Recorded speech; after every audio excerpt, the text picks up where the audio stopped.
आगे देखते हैं हमारा question. Making the provision for the bad and doubtful debts is in anticipation of accrual actual bad debts is an basis of, ये कौन से concept के अकॉर्डिंग हम काम करते हैं। ये बात आपको हमको पता है कि ये हमारा कॉन्सेप्ट होता है कन्वेंशन ऑफ द कंजर्वेटिज्म, रूढ़िवादिता का सिद्धांत, क्योंकि उसके अकॉर्डिंग ही हम ये मान के चलते हैं ना कि फ्यूचर में हमारा कुछ पैसा डेटर से डूब जाएगा, तभी तो हम प्रोविजन बनाते हैं बैड एंड डाउटफुल डेट्स के लिए। ठीक है, फिर इसमें से हमको बताना है कि नॉमिनल अकाउंट कौन सा है। नॉमिनल अकाउंट के अंदर वेजेस भी आती है ना। नॉमिनल अकाउंट के अंदर वेजेस ही आता है।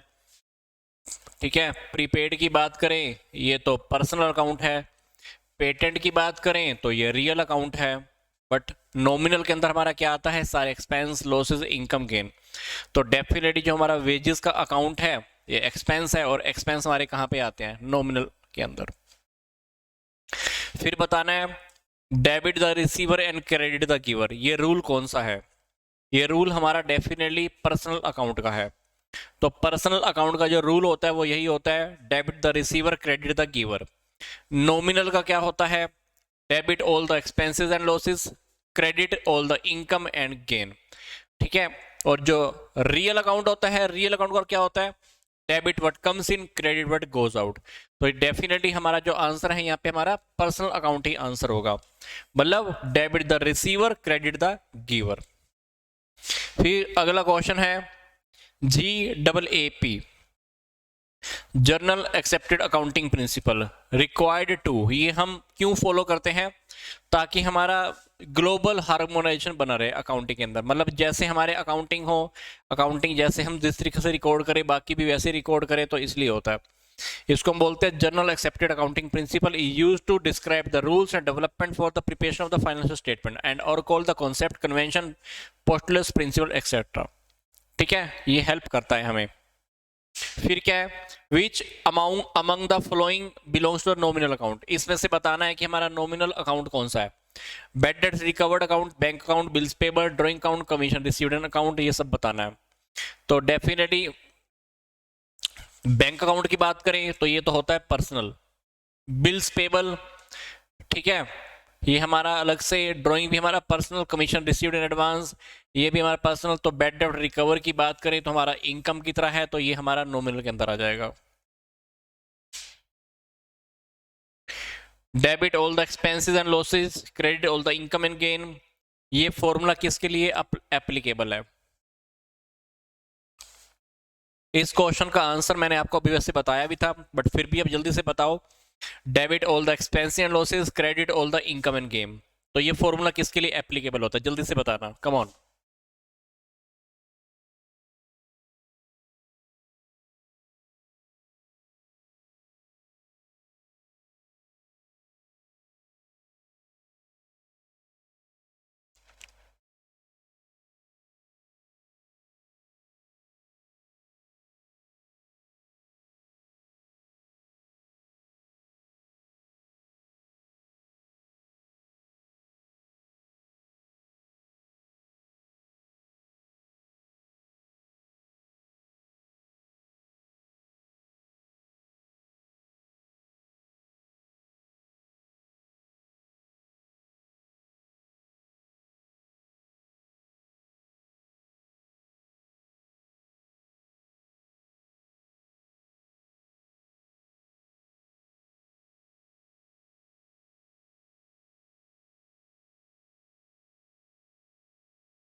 ओके, ये हमारा नॉमिनल का ही है।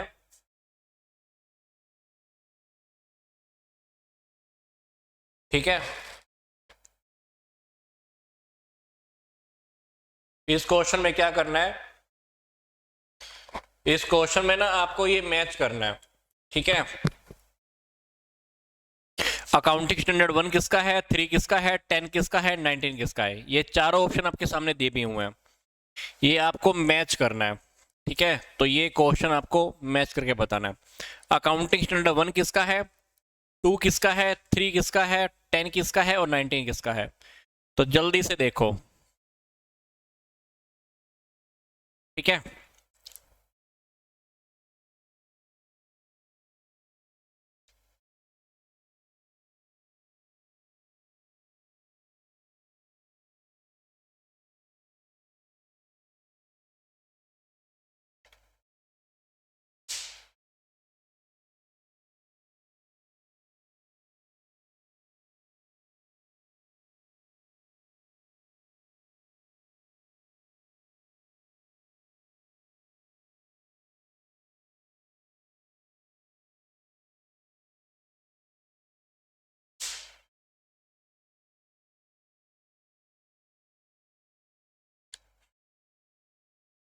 तो अकाउंटिंग स्टैंडर्ड 1 हमारा है disclosure of the accounting policies. Accounting standard 3 मैंने आपको थोड़ी देर पहले भी बताया था, कैश फ्लो स्टेटमेंट को लेकर। अकाउंटिंग स्टैंडर्ड 10 भी हमारे सामने अभी आया था, accounting for the fixed asset. Accounting standard 19 lease and accounting को लेकर। ठीक है, तो देख लेना इसको। फिर make sufficient provision for the future losses but don't anticipate future profit, this statement is according to. ये बात हमारी पहले भी 2 बार आ चुकी है। ये हमारा रूढ़िवादिता का सिद्धांत है, जिसको हम प्रूडेंस भी बोलते हैं और हमारा कंजर्वेटिज्म भी बोलते हैं। ठीक है, तो इस क्वेश्चन के अकॉर्डिंग, इस टॉपिक के अकॉर्डिंग है कि फ्यूचर में जो भी हमारे लॉसेज होने वाले हैं उसके लिए तो आप सफिशिएंट प्रोविजन बना लो, बट फ्यूचर में कोई प्रॉफिट होने वाला है उसके बारे में मत सोचो, उसके लिए हमको कुछ नहीं करना है। That is according to conservatism, कुछ हम बोल ले तो प्रूडेंस। आगे है रियलाइजेशन अकाउंट। रियलाइजेशन अकाउंट हमारा कौन सा होता है, एक नॉमिनल अकाउंट होता है, क्योंकि हर वो अकाउंट जिससे हमें प्रॉफिट या लॉस के बारे में पता चलता है वो हमारा नॉमिनल अकाउंट ही होता है। अब चाहे वो ट्रेडिंग अकाउंट है, प्रॉफिट एंड लॉस अकाउंट है, इनकम एक्सपेंडिचर अकाउंट है, रियलाइजेशन अकाउंट है, रिवैल्यूएशन अकाउंट है, इन सारे अकाउंट्स का जो टारगेट होता है वो प्रॉफिट और लॉस को आइडेंटिफाई करना होता है। तो डेफिनेटली रियलाइजेशन अकाउंट हमारा एक नॉमिनल नेचर का अकाउंट है। आगे अगर हम बात करें कि हमने क्रेडिटर्स को पेमेंट की है, तो क्रेडिटर्स को पेमेंट की है तो इससे क्या होगा, हमारी एसेट्स भी कम हो जाती हैं क्योंकि हमारे पास से कैश चला गया, और लाइबिलिटीज भी कम हो जाती हैं क्योंकि हमारे क्रेडिटर्स कम हो जाते हैं। तो पेमेंट्स अगर हमने क्रेडिटर्स को की है तो इससे हमारी टोटल एसेट डिक्रीज हो जाएंगी और हमारी टोटल लाइबिलिटीज भी डिक्रीज हो जाएंगी। अगला क्वेश्चन है the first person to publish the principles of double entry system. ये टॉपिक हमारे पास पहले भी आ चुका है कि डबल एंट्री सिस्टम के ऊपर सबसे पहले काम किसने किया था, लुकास पेसियोली ने। तो ये हमारा आंसर। अगला क्वेश्चन है double entry system was started in, कहां पे स्टार्ट हुआ था, तो डबल एंट्री सिस्टम सबसे पहले स्टार्ट हुआ था इटली के अंदर। इटली के अंदर बाय लुकास पेसियोली, ये बात आपके पास सामने पहले भी आई थी, ये बुक वहीं पे पब्लिश हुई थी इटली के अंदर। ठीक है, आगे क्या है, which one of the following is not A current asset. इसमें से अपने को बताना है कि करंट एसेट्स कौन कौन सी नहीं है। तो यहां पर डेटर भी करंट एसेट्स है, स्टॉक भी करंट एसेट्स है, प्रीपेड एक्सपेंसेस भी करंट एसेट्स है, बट परचेज तो हमारी करंट एसेट्स नहीं है। तो हमारे पास जो आंसर रहेगा वो रहेगा डी। अगला क्वेश्चन है the assets account is debited from the original value of the assets in the book of the buyer and the dash account is debited with the total amount of the interest. तो ये अपने को देखना है। ठीक है, interest suspense account. ठीक है, assets account debit in the original price and the interest suspense account also debited with the interest in the books of the buyer, the following entry will be passed. ठीक है, अगला question क्या है, which of the following is not a business activity. इसमें से हमको बताना है कि बिजनेस की एक्टिविटी कौन सी नहीं है। एक बिजनेस ने 500 रुपए का प्रॉफिट कमाया सेलिंग हिज ओल्ड टीवी, हमने एक ओल्ड टीवी बेचा, 500 रुपए का प्रॉफिट हुआ, क्या ये बिजनेस की एक्टिविटी है, नहीं, ये बिजनेस की एक्टिविटी है ही नहीं। फिर इंश्योरेंस कंपनी की जितनी एक्टिविटीज होती है ये बिजनेस की एक्टिविटी होती है। प्रोविजनल स्टोर रन करना, ये भी बिजनेस एक्टिविटीज होती हैं। या cooking and selling foods in hotel, hotel में हमको कुक करना है, सेलिंग करना है, ये भी बिजनेस की एक्टिविटी होती है। बट ये तो हमारी बिजनेस की एक्टिविटी नहीं है ना, कि घर का आपने कोई सामान उठाकर बेच दिया, वहां पे हमें प्रॉफिट हो गया और उसको हम कहें कि हमारी बिजनेस की एक्टिविटी, तो हमारी बिजनेस की एक्टिविटी में इसको नहीं कह सकते। अगला देखो, debit is equal to credit. ठीक है, debit is equal to credit, कहता है sometimes true, sometime false, always true. ये true in special condition, no it is always true. जितना अमाउंट हमारा डेबिट होता है उतना ही अमाउंट हमारा क्रेडिट भी होता है, ये हमेशा ही सच है और ये रहेगा। तो ऐसा तो नहीं ना कि कभी कभार होता है, हमेशा के लिए सच है। तो विच of the following is not a business transaction, इसमें से हमको बताना है कि बिजनेस की ट्रांजेक्शन कौन सी नहीं है।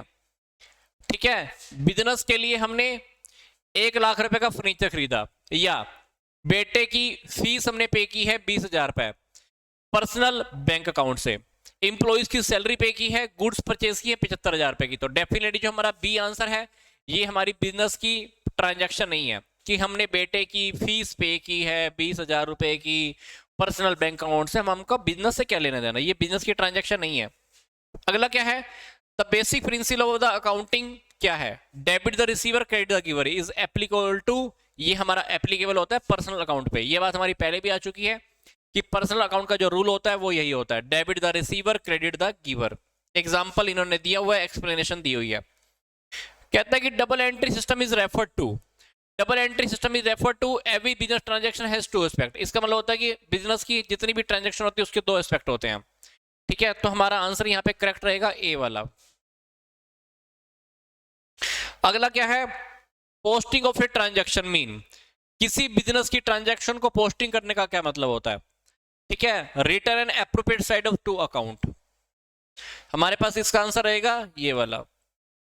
ठीक है, return in two account, return debit side of the related account, return credit side of related account, या return an appropriate side of the two account, दोनों अकाउंट की एप्रोप्रिएट साइड के अंदर राइट करना, दैट इज पोस्टिंग। अगला क्या है, according to double entry system interest on bank loan is show in, जो हमारा बैंक लोन के ऊपर जो इंटरेस्ट होता है वो हम कहां पे शो करते हैं, वो हम कैसे शो करते हैं। ठीक है, तो ये हमारी शो होगी interest on bank loan account debit to cash account, तो हमारे पास यहां पर उसको हम शो करेंगे, यहां पर इंटरेस्ट ऑन बैंक लोन यहां पर। अगला है, the originator of the double entry system Lucas Pacioli is resident of the Italy, Lucas Pacioli कहां के रहने वाला था, जापान का, ये बात हमारी पहले भी आ चुकी है। The nature of the commission received in advance account is, जो हमारे पास कमीशन रिसीव्ड होता है एडवांस के अंदर, किस में आता है ये, डेफिनेटली हमारा ये पर्सनल अकाउंट के अंदर ही आता है। ये बात मैंने आपको पहले ही बताई थी कि पर्सनल अकाउंट के अंदर हमारे पास एक थर्ड पार्ट होता है रिप्रेजेंटेटिव पर्सनल अकाउंट का, तो हमारा कमीशन रिसीव्ड इन एडवांस ये हमारा वहीं पे आएगा। ठीक है, चाहे वो प्रीपेड एक्सपेंसेस हैं, चाहे वो अनअर्न इनकम है, चाहे वो हमारे पास अक्रूड इनकम है, ये आउटस्टैंडिंग एक्सपेंसेस हैं, ये चारों के चारों टॉपिक हमारे कहाँ पे आते हैं, पर्सनल अकाउंट के रिप्रेजेंटेटिव पर्सनल अकाउंट में। तो इसलिए commission received in advance is a part of the personal account, और अगर हम थोड़ा सा और आगे बढ़ते हैं तो representative personal account, but question की स्टेटमेंट के अकॉर्डिंग हमारे पास पर्सनल अकाउंट ही हमारे पास करेक्ट आंसर रहेगा। आगे है, credit sale of the business assets are recorded in, जब हम बिजनेस की एसेट्स को क्रेडिट सेल करते हैं तो इसको हम कहां पे लिखेंगे, इसको हम दिखाएंगे जर्नल प्रॉपर में, क्योंकि सेल्स के अंदर हम क्या लिखते हैं, गुड्स का मामला, कैश बुक के अंदर प्रॉपर कैश की ट्रांजैक्शन, सेल के अंदर भी गुड्स का मामला। तो अगर हमने कोई प्रॉपर्टी बेची है वो भी उधार पे बेची है तो जर्नल प्रॉपर में आएगा। ठीक है, ध्यान रखना। विच of the following is not recording the current assets, इसमें से करंट एसेट्स में क्या क्या नहीं आ सकता, तो करंट एसेट्स के अंदर गुडविल नहीं आएगी। अब डेटर है, कैश है या स्टॉक है, ये हमारी करंट एसेट्स ही होती हैं। फिर कहता है कि double entry system keeps record of, double entry system सभी के रिकॉर्ड रखता है, चाहे पर्सनल है चाहे वो इम्पर्सनल है, रियल है या नॉमिनल है। तो ये हमारा आंसर आएगा ऑल ऑफ द वो, कि पर्सनल अकाउंट रियल है या नॉमिनल, अकाउंट तो सभी को मेंटेन करता है डबल एंट्री सिस्टम। कहता है कि double entry system is the applicable to customer in consumer industries, chemical industries, public enterprise, public utility concern. ठीक है, तो सभी के अंदर ये कहीं ना कहीं हमको capital public government is investment, जहां पर पब्लिक या गवर्नमेंट की कैपिटल इन्वेस्टेड है।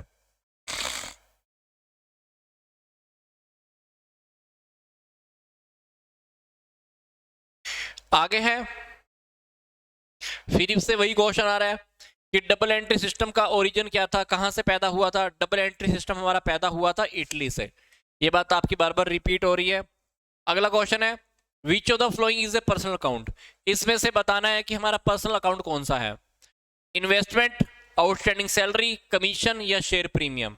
तो डेफिनेटली आउटस्टैंडिंग सैलरी। ये बात मैंने आपको पहले ही बताई थी कि हमारे पास जो प्रीपेड है, आउटस्टैंडिंग है, एक्रूड है या अनअर्न इनकम है, ये सारे के सारे टॉपिक हमारे पर्सनल अकाउंट के अंदर ही आते हैं। ठीक है, फिर the most popular system of the accounting used in public utility concern. सबसे मोस्ट पॉपुलर कौन सा है?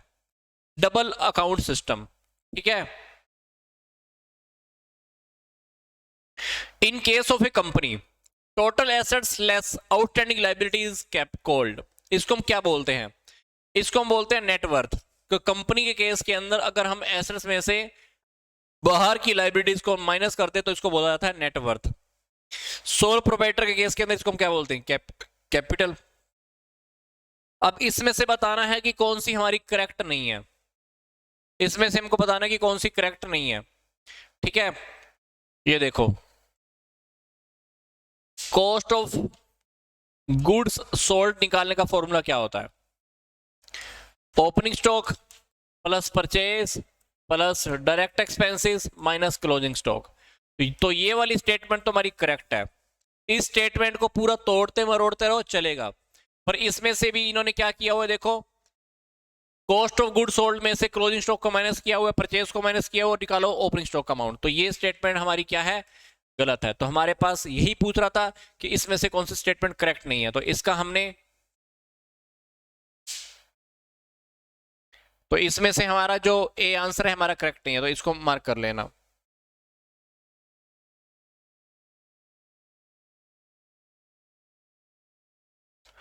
क्वेश्चन का हाफ पार्ट आगे है, which of the following statement is the correct. इसमें से अपने को करेक्ट स्टेटमेंट देखनी है। Bills payable account is a personal account, bank loan account is a nominal account, prepaid salary is a nominal account, accrued interest is a personal account. Yes, तो हमारे पास ये देख लेना, ये जो करेक्ट आंसर है कौन सा? जो अक्रूड इंटरेस्ट होता है ये हमारा पर्सनल अकाउंट है। तो इसमें से अपने को करेक्ट वाली इंफॉर्मेशन देनी थी, ये हमने बता दिया। अगला क्वेश्चन है, which of the flowing account is a personal account. इसमें से बताना है कि हमारे पास कौन सा पर्सनल अकाउंट है। Drawing account, bank account, prepaid rent account या हमारे पास ऑल ऑफ द अबव। तो ये तीनों के तीनों टॉपिक हमारे पर्सनल में आते हैं। ठीक है, हालांकि drawing account natural personal account में है, बैंक अकाउंट आर्टिफिशियल में है, प्रीपेड रिप्रेजेंटेटिव में है, अल्टीमेटली है तो तीनों के तीनों पर्सनल में। तो यही पूछ रहा था इसमें से बताओ कि कौन सा पर्सनल अकाउंट में है, तो तीनों के तीनों हमारे पर्सनल अकाउंट में आते हैं। आगे क्या है, gross profit is equal to. Gross profit को निकालने का तरीका क्या होता है? अगर हम सेल्स में से कॉस्ट ऑफ गुड्स को माइनस कर दें, ठीक है ना, ये बात मैंने आपको कल भी बताई थी कि cost of good sold plus GP को ऐड कर दें तो हमारे पास क्या बन जाती है? सेल। तो अल्टीमेटली इसको थोड़ा सा चेंज करके देखो, सेल्स में से अगर हम जीपी को माइनस कर दें तो क्या बन जाएगा? सीओजीएस। तो यहां पर देख लेना, हमारे पास दिया हुआ है सेल्स में से जीपी, सेल्स में से कॉस्ट ऑफ गुड्स को साइड माइनस कर दे तब भी ग्रोस प्रॉफिट बन जाएगा, या सेल में से आप सीओजीएस को माइनस कर दो तो हमारे पास क्या बन जाएगा? जीपी बन जाएगा। तो ये हमारे पास सेकंड ऑप्शन हमारा करेक्ट है। ठीक है, अगला क्वेश्चन है वो है क्या है, डबल एंट्री सिस्टम किसने प्रोवाइड किया था? ये क्वेश्चन पहले भी अपने पास आ चुका है, Lucas Pacioli 1494 Italy. Accounts does not record. Account के अंदर हम क्या क्या रिकॉर्ड नहीं करते? अकाउंट्स के अंदर हम नंबर ऑफ एम्प्लॉइज को रिकॉर्ड नहीं करते, एसेट्स को रिकॉर्ड करते हैं, लायबिलिटीज को रिकॉर्ड करते हैं, प्रॉफिट या लॉस सब रिकॉर्ड होता है। ठीक है, तो हम नंबर ऑफ एम्प्लॉइज को तो मॉनिटरी टर्म में रिकॉर्ड नहीं कर सकते ना, एम्प्लॉइज को सैलरी देनी है वो तो रिकॉर्ड कर लेते हैं, पर नंबर ऑफ एम्प्लॉइज आप मनी में तो मेजर नहीं कर सकते, तो उसको हम रिकॉर्ड नहीं करेंगे। एसेट्स रिकॉर्ड कर लो, लायबिलिटीज कर लो, प्रॉफिट कर लो, लॉस कर लो, कैपिटल सब रिकॉर्ड कर लो, बाकी तो नहीं कर सकते ना।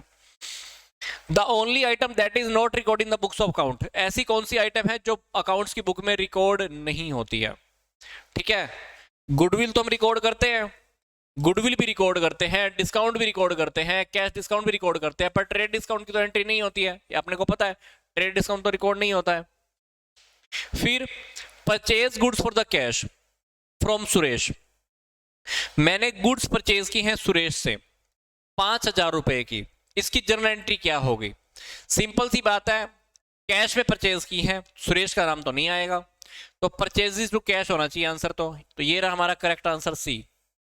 ठीक है, तो इस क्वेश्चन में ध्यान रख लेना, हमने सुरेश से खरीदा जरूर है पर वो आपको बोल रहा है कि कैश में परचेज किया है, तो कैश में परचेज किया है तो ये हमारी ट्रांजैक्शन उधार वाली नहीं है।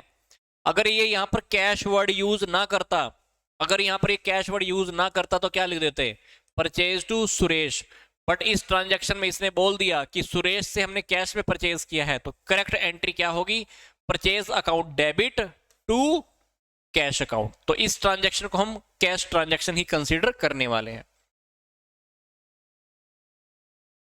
आगे देखो, कहता है कि if a person start business with 50,000 cash goods for 50,000 and the fixed asset worth 1 lakh, then his capital will be, तो उसकी कैपिटल क्या होगी? तो कैपिटल सिंपल सी बात है भाई, सभी को टोटल कर दो, 50,000 प्लस 1 लाख तो 2 लाख। तो उसने बिजनेस में कैपिटल सिंपल सी बात है 2 लाख लगाई है, क्योंकि ये बात अपने को पता है कि जरूरी तो नहीं होता ना कि बिजनेसमैन स्टार्टिंग में पूरा का पूरा कैश या बैंक बैलेंस ही लेकर आए। स्टार्टिंग में जो कुछ भी लेकर आ रहा है उन सभी को अगर हम टोटल कर दे तो वो कैपिटल की फॉर्म में ही कंसीडर किया जाता है। तो इसलिए वो स्टार्टिंग में कुछ तो कैश लेकर आ रहा है, कुछ वो गुड्स लेकर आ रहा है, कुछ वो फिक्स्ड एसेट लेकर आ रहा है। तो तीनों की तीनों आइटम को अगर आप टोटल कर दो तो 2 लाख रुपए की बिजनेस इसको कैपिटल ही कंसीडर करने वाला है।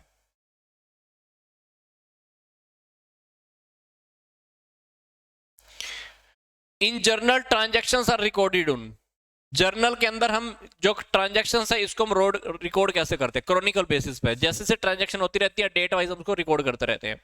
फिर in journal transactions are recorded on daily basis.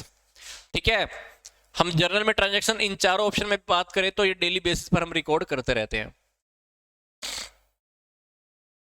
अगला क्वेश्चन क्या है, which of the following are included under the representative function of a bank. इसमें से देखना है कि अपने पास रिप्रेजेंटेटिव बैंक का कौन सा फंक्शन है। ठीक है, payment of cheque and bills, providing remittance facilities, underwriting of security, advancing clean credit, allowing overdraft the current assets, purchase and sale of securities. तो इन 6 के 6 ऑप्शन में से हमको ये दिखाना है कि इसमें बैंक के कौन कौन से फंक्शन हैं। तो बैंक के फंक्शंस की बात करें तो हमारे पास जो फर्स्ट ऑप्शन है, हमारे पास जो सेकंड ऑप्शन है, हमारे पास जो थर्ड ऑप्शन है, हमारे पास जो 6th ऑप्शन है, ये सारे के सारे जो 4 ऑप्शन हैं, ये 4 ऑप्शन हमारे बैंक के फंक्शंस होते हैं। फिर आगे कह रहा है, कहता है pin in banking transaction is known at, जो हमारे पास पिन होता है बैंकिंग ट्रांजैक्शन के अंदर उसको हम क्या बोलते हैं, पर्सनल आइडेंटिफिकेशन नंबर। तो याद रख लेना, पिन को शॉर्टकट के अंदर जो बैंकिंग ट्रांजैक्शंस होती हैं उसके अंदर शॉर्टकट के अंदर हम क्या बोलते हैं, पर्सनल आइडेंटिफिकेशन नंबर। आगे क्या है, कहता है which one of the flowing has not started commercial bank, इसमें से कौन सा है जो कॉमर्शियल बैंक की फॉर्म में स्टार्ट नहीं हुआ है। SIDBI, small industrial development bank of India, SIDBI का टॉपिक हमने पहले भी स्टडी किया था। कहता है कि is independent financial institute in India which has been established for the growth and development of micro small and medium enterprises. इसको हमने एस्टैब्लिश क्यों किया था, क्योंकि जो हमारे छोटे या मध्यम या बड़े आकार की जो इंडस्ट्रीज होती हैं उसको हमें सपोर्ट करने के लिए। It has not started the function of the commercial bank, ये कमर्शियल बैंक की तरह नहीं है, जैसे आईडीबीआई, आईसीआईसीआई, यूटीआई है, तो कमर्शियल बैंक की तरह नहीं है। इसका काम क्या है, ग्रोथ करना, किसकी ग्रोथ डेवलपमेंट के लिए काम करना, micro small and medium enterprises के लिए। तो डेफिनेटली ये कमर्शियल बैंक की तरह काम नहीं करता है। ठीक है, आगे क्या है, in India the commercial bank are given the licence of operation by, India के अंदर जो कमर्शियल बैंक को जो लाइसेंस दिया गया है वो लाइसेंस किसने दिया है, रिजर्व बैंक ऑफ इंडिया ने, ऑप्शन नंबर सी। ठीक है, it is also called the bank of bank, इसलिए हम आरबीआई को बोलते हैं बैंकों का बाप भी बोलते हैं, father of all banks, banks of banks. आगे क्या है, the provision of the general reserve in the banking companies are made keeping the view of the provision of the क्या, companies act, banking companies act 1949, उसके according ये लोग काम करते रहते हैं।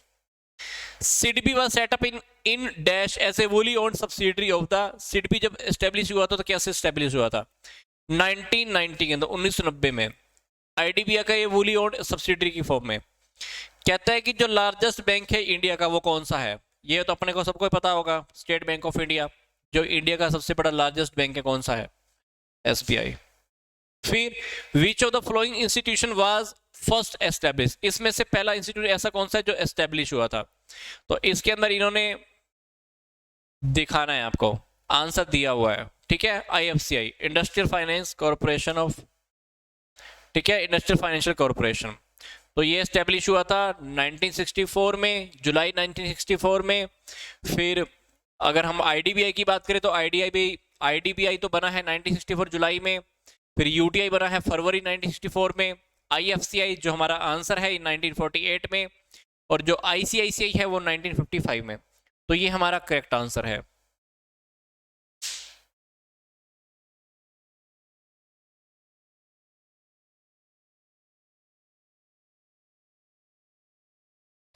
ओके, 5 मिनट का ब्रेक है।